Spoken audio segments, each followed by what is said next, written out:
We're here today with Wharton professors Howard Kunruther and Robert Meyer to talk about their new book, The Ostrich Paradox, Why We Underprepare for Disasters. Howard and Robert, thanks for being with us. Thanks so much. Now, I first wanted to ask you about the title of the book because, like most people, I assumed what it meant was that we should not be like ostriches, that we should not keep our heads in the sand when it comes to disasters. But actually, it turns out that that's not quite the case. So could you tell us about that? Yeah, absolutely. What motivated the book was we were very much interested in writing about why it is that we can't seem to get a hold on disasters, that even though scientific abilities to forecast hurricanes and so forth has really grown considerably over the years, that hasn't really been matched with any sort of a noticeable decrease in the costs, both in terms of lives and monetary losses from natural disasters or man-made disasters. And often the reason that that's given is whenever that happens, we say that, well, people are putting their heads in the sand, they're ostriches, and that's sort of the old cartoon notion of what an ostrich is. When threat is coming, a lion is coming, they dig their head in the sand and sort of pretend it doesn't exist. And it turns out that actually that's ostriches have been given a severe bum rap for that over the years, because actually ostriches are incredibly good at dealing with risk. They have enormous limitations. They can't fly, but the nature has allowed them to overcome that by having enormous ground speed and have all sorts of risk avoidance strategies. So then it occurred to us that actually therein is sort of like might be a key to the way in which we can get people to be better at preparing for risk, rather than being less like ostriches, actually to be more like ostriches. To first start off and say, what are the limitations that we have? What are the psychological limitations that prevent us from being better at preparing for disasters? And once we understand what those are, think about ways in which we can better adapt to those limitations. So we're more like ostriches rather than less, hence the paradox. Yeah. And the only point I'd want to add to Bob's comment is that I learned a bit about ostriches just in the context of the discussion that the two of us had together in terms of what they did, and also that we do bury our heads in the sand often. And so in some sense, we felt that in a way, using the ostrich as a way of an analogy to kind of the things that we do, we might be in a position for people to pay attention. And I think the real challenge in any of this area is for people to pay attention before something happens rather than afterwards. And ostriches are very good at doing that, and we hope that human beings can do a better job than they have up until now. Right. Now, I mean, the book actually starts with a really interesting example of Galveston, Texas. It was I believe it was hurricanes. Hurricane hundreds of years apart, yeah. Maybe almost, but the same reaction, even though for the second time technology had advanced significantly, science had advanced significantly, communications had advanced significantly, and yet there was still this same under-response to the disaster. Right. And I wondered, I guess the book is actually full of stories like this. Was there one in particular that inspired the book?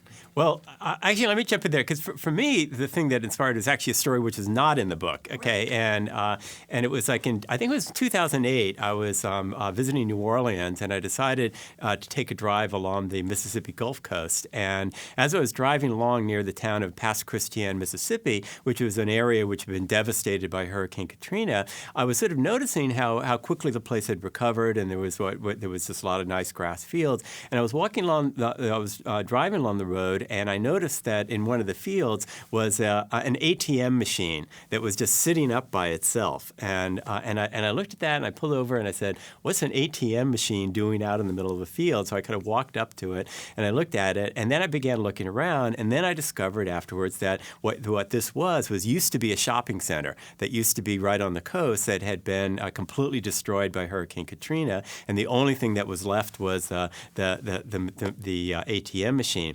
And then I was interested in this how this happened, and then the interesting thing was it turned out that this shopping center was built on the exact same spot that in 1969 a condominium complex used to be there, and 23 people died when the condominium complex was blown away by a hurricane. And so basically, I contacted the person who owned the land of the shopping center, and I said, "Did you know that this used to have this horrible history?" And they said, "Yeah, it had been so many years since there had been a storm. We didn't think it was under much risk." And so then I said, "Well, what do you plan to do with the property?" He says, "Well, we're thinking about selling it and hope to build up a condominium complex here again. And so I was sitting there and I was thinking, there's got to be a story there. There has to be, why is it that we kind of don't learn from experience? Why is it that we're not better at thinking ahead in terms of what the consequences are of threats like this? And so what are all the different types of psychological factors that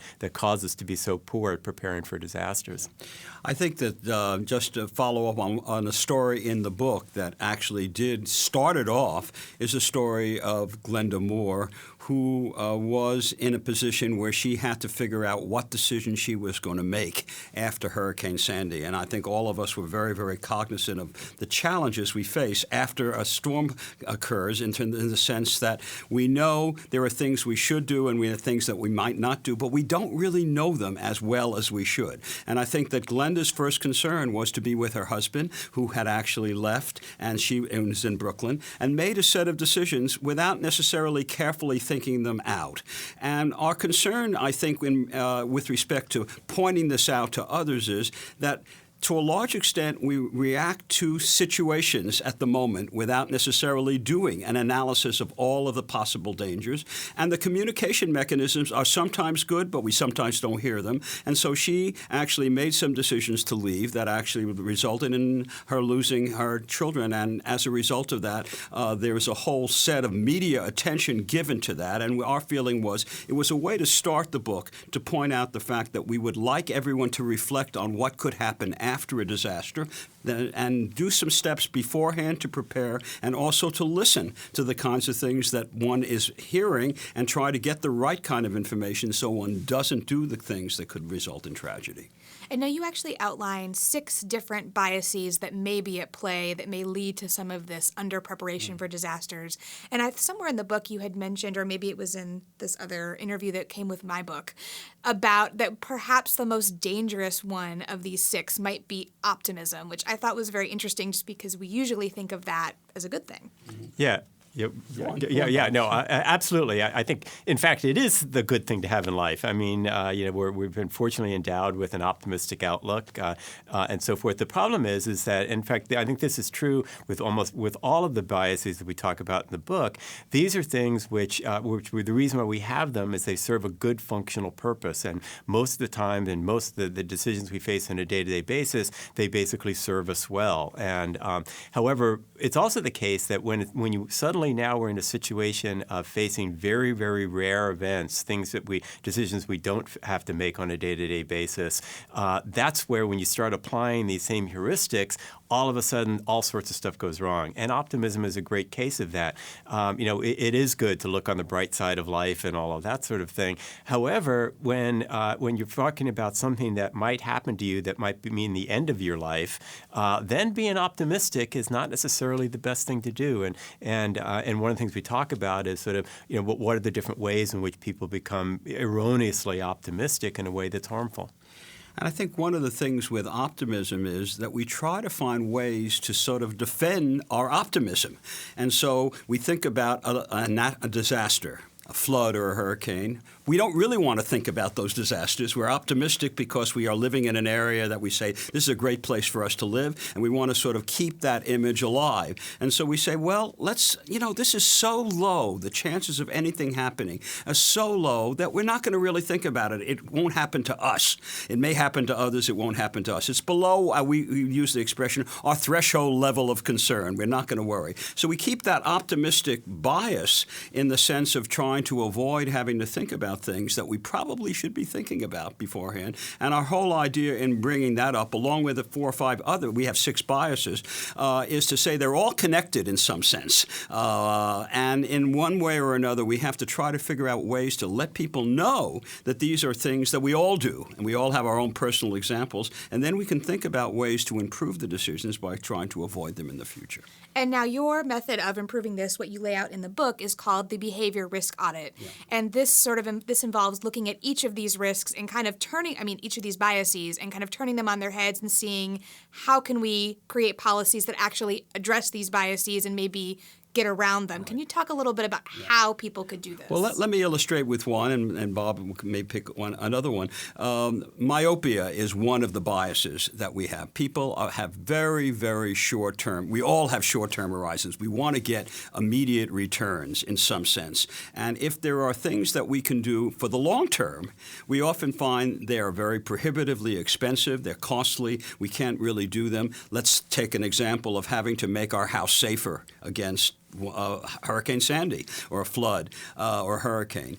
There's a lot of cost to doing that. You could elevate your house, but that's very costly. You could maybe flood-proof it. You could do a set of things. And people will say, well, look, what are the benefits that I'm going to get from that in the next period? And so they'll be very reluctant to put in the money because they say the benefits we have to get are going to be very short run. And they're right. I mean, in some sense, if you're going to get a short run benefit like a reduction in your insurance premium, you'll say, well, I'm not going to get enough to pay for that expense. So we would recommend that instead of thinking about just the long term with respect to this, there are two things that one can do. One is you might give a person a loan to help them out and spread the cost over time. And the other thing, to deal with the "it won't happen to me," instead of saying it's going to be a 1 in 100 chance of a flood occurring next year, which is kind of what the probability is, stretch the time and say to people, think about the fact that there might be a hurricane in the next 30 years, and that likelihood is greater than 1 in 4 or 1 in 5. And then people will think about the long term and maybe decide that they can take some action.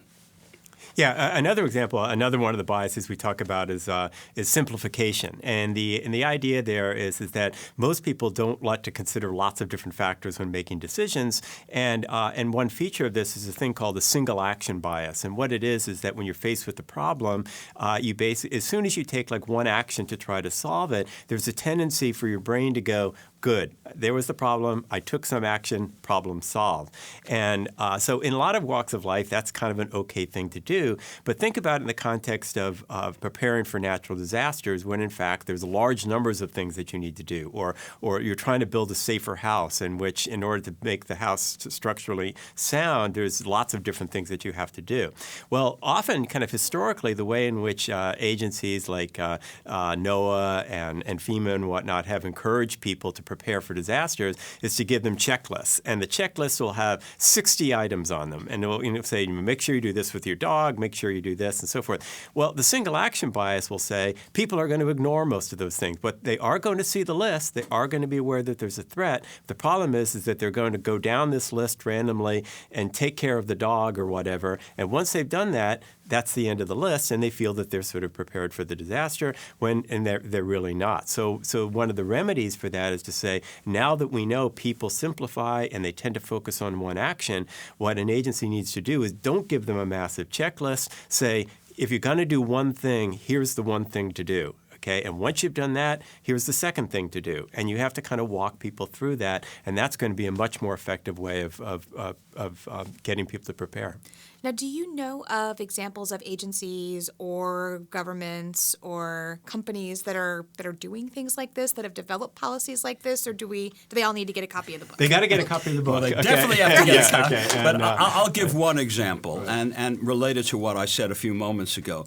The Federal Emergency Management Agency is very concerned with communicating risk, and they have actually changed the way they're presenting information on the flood hazard. They used to talk about a 1 in 100 year flood or return period. They're now telling people, think about the next 30 years when you and what could happen to you, and you should be considering buying insurance for next year, even though you are thinking about the fact that it's low probability. It could be greater than such and such for 1 in 4 for a disaster to occur. So they are actually trying to take that seriously. But they have to do this in such a way that they communicate so people at least read that, which of course is a challenge in and of itself.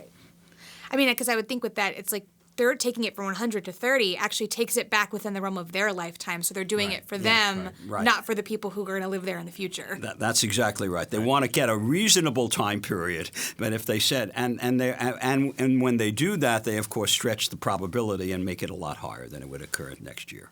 Now, could a family or an individual use this behavior risk audit to help themselves prepare for disasters, or is it more for policymakers or companies? No, I think it absolutely can be used for individual households, because I think that often it's the case that the companies themselves at a very, very high level are actually fairly good at thinking through all the details and having very well developed risk avoidance plans or something like that. For example, a utility company actually tend to be very good at this sort of thing.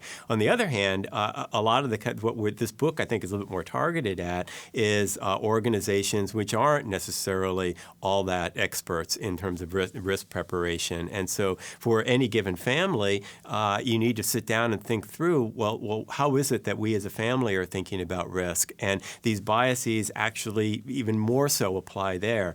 And Howard was given the example that started out the book about the Glenda Moore family, where a woman hastily put her children into a van and then took them down and in front of she lost the children in a hasty evacuation.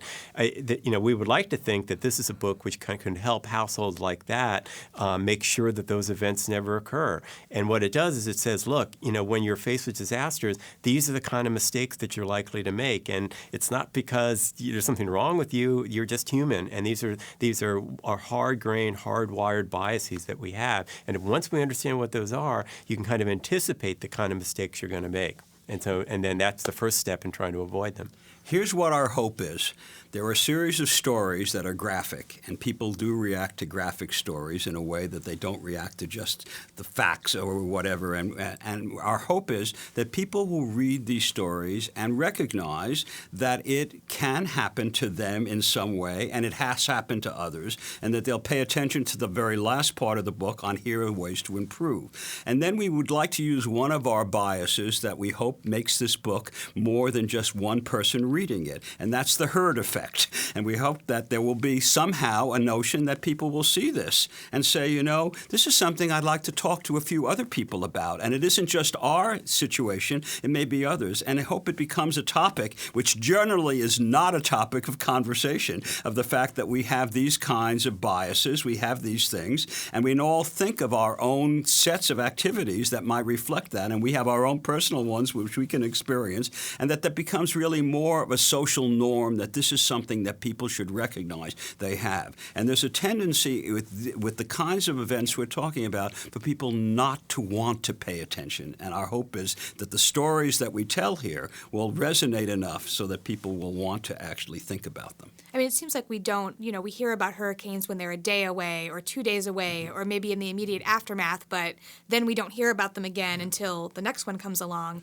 And you talk a lot about those types of events in the book, but you also talk about more long-range events, specifically about climate change, which is not something that the worst part of it's not going to happen tomorrow or next week, next year, maybe even not in the next decade, but how does the behavior risk audit apply to something like that where it's more of a long-term, broader risk? Well, this is a real challenge, and I think we recognize it. It's a challenge that we're facing right now because climate change is not necessarily being discussed in a way that I think we would like to see it discussed. It is a critical problem, and Miami, where Bob has lived there for a while and can talk about that directly, is facing major problems with possible sea level rise, and people may not be paying attention right now. And I think what we would say, a way to say it is, first of all, construct some scenarios that you begin to see what might happen and think about how you can take some steps now to avoid those scenarios, and also to think about the fact that it isn't just yourselves, but there's future generations at stake.